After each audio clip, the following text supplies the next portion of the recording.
Owen Brown sat on a log, his legs stretched out toward the large steel-ringed fire on an old farm in Denver, Colorado.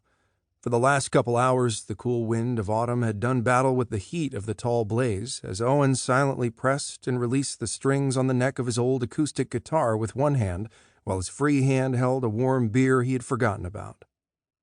Around Owen were his people and Alice.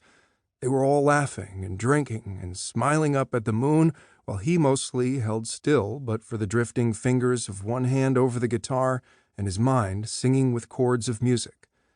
This time, as with the last number of nights, he held a secret he wasn't prepared to share. It would be foolish to share, knowing Alice as he did, knowing what he knew. This time, as with those other times, he had created music just in his head, using his imagination. Alice was singing with him. In his mind, her voice was strong and rich and had the ability to curve around words as easily as a dancer could move around a room. In his mind, where it was safe and he was entirely in control, they rode the sound together as it poured out of him into the night, his fingers digging into the strings of his acoustic, moving and tucking and pressing as the music in his mind reshaped and charged forth.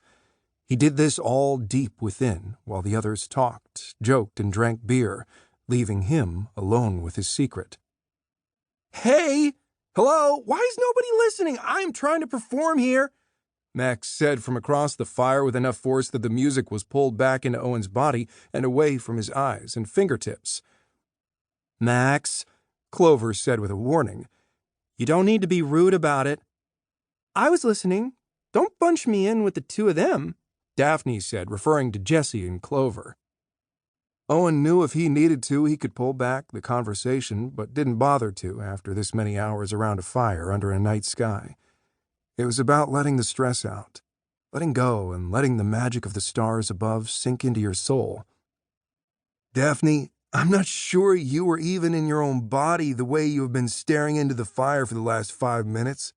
Something on your mind? Something you need to get off your chest?" Jessie asked with genuine concern. "Hey, leave her chest alone. She's only 18. Clover shot back with a grin. "Pervert." "Not cool, Clover," Jessie said quickly, pointing a finger off his beer bottle in accusation. "No, nothing is on my mind," Daphne called, ignoring Clover and the attention she was bringing. "Nothing I need to talk about. I just like the fire tonight. It's pretty and sort of alive as it dances in the air, and I'm not sure those veggie tacos were all veggie." Just then a small burp slipped out of Daphne's mouth and everyone chuckled as her face turned a little red and she apologized. These were his people who lived outside the rules of normal humans. Clover with her sass and spice, Jessie, his best mate, smooth and handsome, Max, tall and always able to find trouble, and Daphne, new and far too skinny but bright and intelligent. And then there was Alice. Her left hand was in his hair and on the back of his head, strong but gentle fingers moving over his scalp. A slow rhythm as her fingers moved this way and that. Her other hand held an almost empty beer. She too seemed to simply be basking in the night air. Alice was something altogether different. Her soul was broken, but it didn't stop her from burning bright. Owen could feel her, sense her in the deepest fog, the blackest night.